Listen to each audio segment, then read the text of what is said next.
ಇಲ್ಲಿ ನೋಡಿ ನಾನು ರಾತ್ರಿ ಅನ್ನವನ್ನು ಮಾಡ್ಕೊಂಡಿದ್ದೆ. ಅದರೊಳಗಿನ ಒಂದು ಬಟ್ಲ ಅನ್ನ ಅಷ್ಟೇ ಉಳ್ಕೊಂಡದ್ರಿ. ಈಗ ಬೆಳಗ್ಗೆ ಬ್ರೇಕ್‌ಫಾಸ್ಟ್ ಮಾಡಬೇಕಾಗೈತಿ. ಇದನ್ನ ಒಗ್ಗರಣೆನೋ, ಚಿತ್ರಾನ್ನೋ ಅಥವಾ ಪುಳಿಯೋಗರೆ ಮಾಡ್ರೆ ಇದು ಎಲ್ಲರಿಗೂ ಆಗೋದಿಲ್ರಿ. ಈ ಉಳಿದಿರುವ ಒಂದು ಬಟ್ಲ ಅನ್ನದಿಂದನೇ ಎಲ್ಲರಿಗೂ ಆಗೋ ಹಾಗೇನೆ ನಾನು ಇವತ್ತು ಬ್ರೇಕ್‌ಫಾಸ್ಟನ್ನು ಮಾಡಿ ತೋರಿಸ್ತೀನಿ. ಈಗ ಇದಕ್ಕೆ ನಾನು ಏನು ಮಾಡ್ತಿದ್ದೀನಿ, ಈ ಅನ್ನವನ್ನು ಮಿಕ್ಸಿಗೆ ಹಾಕ್ಕೊಂಡು ನುಣ್ಣಗೆ ರುಬ್ಕೊಂಡು ತೊಗೋತೀನಿ ರೀ. ಕೆಲವೊಬ್ರು ನನಗೆ ಕಮೆಂಟ್ ಮಾಡ್ಯಾರ, ಅನ್ನನ ಮಿಕ್ಸಿ ಅಥವಾ ರುಬ್ಬಿ ತೊಗೊಳೋದ್ರಿಂದ ಅದು ವಿಷ ಆಗ್ತದೆ ಅಂತ ಹೇಳಿ.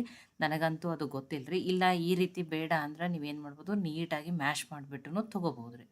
ಈಗ ಇದಕ್ಕೊಂದು ಸ್ವಲ್ಪ ನೀರನ್ನು ಹಾಕ್ಕೊಂಡು, ಭಾಳ ನೀರನ್ನು ಹಾಕೋಬೇಡ್ರಿ.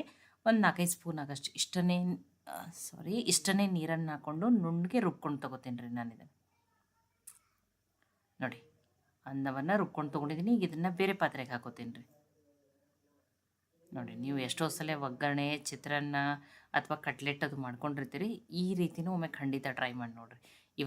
ಇದಕ್ಕೆ ನಾನಿಲ್ಲಿ 4 ಮೆಣಸಿನ್ಕಾಯಿ, 1 ಸ್ಪೂನ್ ಆಗಷ್ಟು ಜೀರಿಗೆಯನ್ನು ಪೇಸ್ಟ್ ಮಾಡಿ ಹಾಕ್ತಾಯಿದ್ದೀನಿ.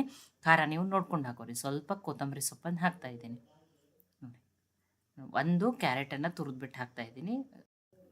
ಒಂದು ದೊಡ್ಡ ಸೈಜದ್ದು ಈರುಳ್ಳಿಯನ್ನು ತುರಿದ್ಬಿಟ್ಟು ಹಾಕೀನಿ ರೀ. ನಾನು ಇವತ್ತು ಉಳಿದಿರುವ ಅನ್ನದಿಂದನೇ ಅಕ್ಕಿ ರೊಟ್ಟಿಯನ್ನು ಮಾಡಿ ತೋರಿಸ್ತಾ ಇದ್ದೀನಿ. ಫ್ರೆಶ್ ಆಗಿರೋ ಕರಿಬೇವು ಸೊಪ್ಪಿದ್ರೆ ಸಣ್ಣದಾಗಿ ಅದನ್ನು ಕಟ್ ಮಾಡಿ ಹಾಕಿರಿ, ಟೇಸ್ಟ್ ಚೆನ್ನಾಗಿ ಬರ್ತದೆ. ಫಸ್ಟ್ ನಾನಿಲ್ಲಿ ಒಂದು ಬಟ್ಲಾಗಷ್ಟೇ ಅಕ್ಕಿ ಹಿಟ್ಟನ್ನು ಹಾಕ್ತೀನಿ ರೀ. ಇದು ಎಷ್ಟದು ಅನ್ನ ರುಬ್ಬಿರ್ತದಲ್ಲ ಅಷ್ಟನ್ನೇ, ಎಷ್ಟು ಹಿಡಿಸ್ತದೆ ಅಷ್ಟನ್ನೇ ಹಿಟ್ಟು ಹಾಕ್ಬೇಕು ರೀ. ದೊಡ್ಡ ಸ್ಪೂನಿಂದನೇ 1 ಸ್ಪೂನ್ ಆಗಷ್ಟೇ ಮೊಸರನ್ನು ಹಾಕ್ತಾಯಿದ್ದೀನಿ. ರುಚಿಗೆ ತಕ್ಕಷ್ಟು ಉಪ್ಪನ್ನು ಹಾಕೀನಿ ರೀ. ಮೊಸರು ಹಾಕಿರಿ, ಅಕ್ಕಿ ರೊಟ್ಟಿ ತುಂಬಾ ಸಾಫ್ಟಾಗಿ ಬರ್ತಾವೆ ರೀ. ಕೆಲವೊಬ್ರು ಹೇಳ್ತಾರೆ ಅಕ್ಕಿ ರೊಟ್ಟಿ ತುಂಬ ಗಟ್ಟಿ ಅಥವಾ ಹಾರ್ಡ್ ಆಗ್ತಾವೆ ಅಂತ ಹೇಳಿ. ಇಲ್ಲ, ಮೊಸರು ಹಾಕಿ ಮಾಡಿರಿ, ತುಂಬಾ ಸಾಫ್ಟ್ ಆಗ್ತಾವೆ. ನೋಡಿ, ಈಗ ಇನ್ನೊಂದು ಬಟ್ಲಾಗಷ್ಟೇ ಹಿಟ್ಟು ಹಿಡಿಸ್ತದೆ ರೀ ಇದು. ನೋಡಿ, 1 ಬಟ್ಲ ಅನ್ನವನ್ನು ರುಬ್ಬಿ ಹಾಕಿದ್ದೀನಿ, 2 ಬಟ್ಲಾಗಷ್ಟು ಅಕ್ಕಿ ಹಿಟ್ಟನ್ನು ಹಾಕಿದ್ದೀನಿ ರೀ. ನೋಡಿ, ನಿಮ್ಮಲ್ಲಿ ಏನೂ ವೆಜಿಟೇಬಲ್ಸ್ ಇಲ್ಲ ಅಂದರೆ ನೀವು ಈರುಳ್ಳಿ, ಕೊತ್ತಂಬರಿ ಸೊಪ್ಪು, ಹಸಿಮೆಣ್ಸಿಕಾಯಿ ಪೇಸ್ಟ್ ಅಷ್ಟೇ ಹಾಕ್ಬೋದು. ಇಲ್ಲ ಸಬ್ಬಸಿಗೆ ಸೊಪ್ಪಿತ್ತಂದ್ರೆ ಅದನ್ನು ಹಾಕಿರಿ. ನೋಡಿ, ಈ ರೀತಿ ತುಂಬ ಗಟ್ಟಿನೂ ಅಲ್ಲ, ತುಂಬ ಸಾಫ್ಟೂ ಅಲ್ಲ. ಈ ರೀತಿ ನೀವೇನು ಮಾಡಬೇಕು, ಹಿಟ್ಟನ್ನು ಕಲಸಿ ತೊಗೋಬೇಕ್ರಿ. ನೋಡಿ, ಈಗ ಇದು ಕಲಸಿ ತೊಗೊಂಡ್ರಿ, ರೆಡಿ ಆಗ್ಯದ. ಇಲ್ಲಿ ನಾನು ಹೋಳಿಗೆ ಮಾಡೋ ಶೀಟನ್ನು ತೊಗೊಂಡಿದ್ದೀನಿ. ನೋಡಿ, ಈ ಹೋಳಿಗೆ ಮಾಡೋ ಶೀಟ್ ಇರೋದ್ರಿಂದ ಸ್ವಲ್ಪ ಇದಕ್ಕೆ ಒಂದು ಎಣ್ಣೆಯನ್ನು ಹಚ್ಕೊಂಡಿದ್ದೀನಿ. ನೀವೇನು ಮಾಡ್ಬೋದು, ಅಕ್ಕಿ ರೊಟ್ಟಿಯನ್ನು ಎಷ್ಟು ತೆಳು ಬೇಕೋ ಅಷ್ಟು ತೆಳುವಾಗಿ ಏನು ಮಾಡ್ಕೋಬೋದು, ತಟ್ಕೋಬೋದು ರೀ. ನೋಡಿ, ಇಲ್ಲಾಂದ್ರೆ ಒಬ್ಬೊಬ್ರು ಏನು ಮಾಡ್ತಾರೆ, ಡೈರೆಕ್ಟ್ ತವಿ ಮೇಲೇನು ತಟ್ಬಿಟ್ಟು ತೊಗೋತಾರೆ ರೀ. ಆದರೆ ಇದರಷ್ಟು ತೆಳ್ಳಗೆ ಬರೋದಿಲ್ಲ ರೀ, ಸ್ವಲ್ಪ ದಪ್ಪ ಬರ್ತಾವೆ ರೀ ಅವು. ನೋಡಿ, ಈ ಶೀಟ್ ಇರೋದ್ರಿಂದ ಏನು ಮಾಡ್ಬೋದು, ಎಷ್ಟು ತೆಳು ಬೇಕೋ ಅಷ್ಟು ತೆಳುವಾಗಿನೂ ಮಾಡ್ಕೋಬೋದು. ಆ ಮೊಸರು, ಅನ್ನ ರುಬ್ಬಿ ಏನು ಹಾಕಿರ್ತೀವಲ್ಲ, ಇದರಿಂದ ಅಕ್ಕಿ ರೊಟ್ಟಿ ತುಂಬಾ ಸಾಫ್ಟಾಗಿ ಬರ್ತವೆ ನೋಡಿರಿ. ಇಲ್ಲ ಸಬ್ಬಸಿಗೆ ಸೊಪ್ಪಿತ್ತಂದ್ರೆ ಅದನ್ನು ಸಣ್ಣದಾಗಿ ಕಟ್ ಮಾಡಿ ಹಾಕಿರಿ, ಟೇಸ್ಟ್ ಚೆನ್ನಾಗಿ ಬರ್ತದೆ. ಆಲ್ರೆಡಿ ತವೆನೂ ಕಾಯ್ದದ, ತವೆಗೆ ಹಾಕೊಂಡ್ರಿ ಈಗ ಇದನ್ನು.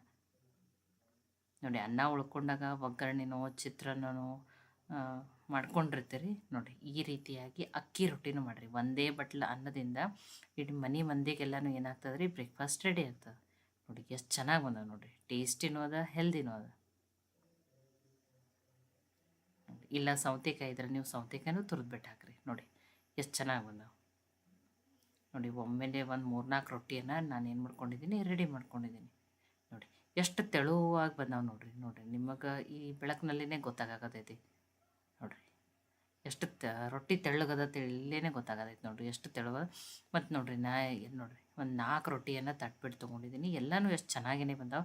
ನೋಡಿ, ನಿಮಗೆ ತೋರಿಸ್ತೀನಿ. ನೋಡಿರಿ ಎಷ್ಟು ಹಾರ್ಡ್ ಬರ್ತಾವೆ, ರೊಟ್ಟಿ ಗಟ್ಟಿ ಆಗ್ತಾವತ್ತರಿ. ಆ ಮೊಸರನ್ನು ಹಾಕಿರಿ, ರೊಟ್ಟಿ ತುಂಬಾ ಸಾಫ್ಟಾಗಿ ಬರ್ತಾವೆ.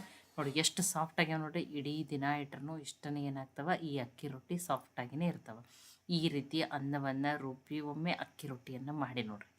ನೋಡಿ, ಇದ್ರ ಜೊತೆ ನೀವು ಕಾಯಿ ಚಟ್ನಿನೂ ಮಾಡ್ಕೋಬೋದು, ಈರುಳ್ಳಿ ಟೊಮೆಟೊ ಚಟ್ನಿನೂ ಮಾಡ್ಕೋಬೋದು. ನೋಡಿ, ನಾನು ಇವತ್ತಿಲ್ಲಿ ಇದು ಹಸಿಮೆಣ್ಸಿನ್ಕಾಯಿ ಚಟ್ನಿಯನ್ನು ಮಾಡ್ಕೊಂಡಿದ್ದೆ, ಮತ್ತು ಮೊಸರು ಇತ್ತು. ಇಲ್ಲಾಂದ್ರೆ ಶೇಂಗಾ ಚಟ್ನಿ ಮೊಸರು ಆ ರೀತಿಯೂ ತಿನ್ಬೋದು. ಇಲ್ಲಾಂದ್ರೆ ಇದನ್ನು ಈರುಳ್ಳಿ ಟೊಮೆಟೊ ಚಟ್ನಿ, ಕಾಯಿ ಚಟ್ನಿ ಅಂತೂ ಅಕ್ಕಿ ರೊಟ್ಟಿ ಜೊತೆ ಬೆಸ್ಟ್ ಕಾಂಬಿನೇಷನ್ ರೀ. ಈ ಖಾರವಾಗಿರೋ ಚಟ್ನಿ ಮೊಸರು ಟೇಸ್ಟ್ ತುಂಬಾ ಚೆನ್ನಾಗಿ ಬರ್ತದೆ.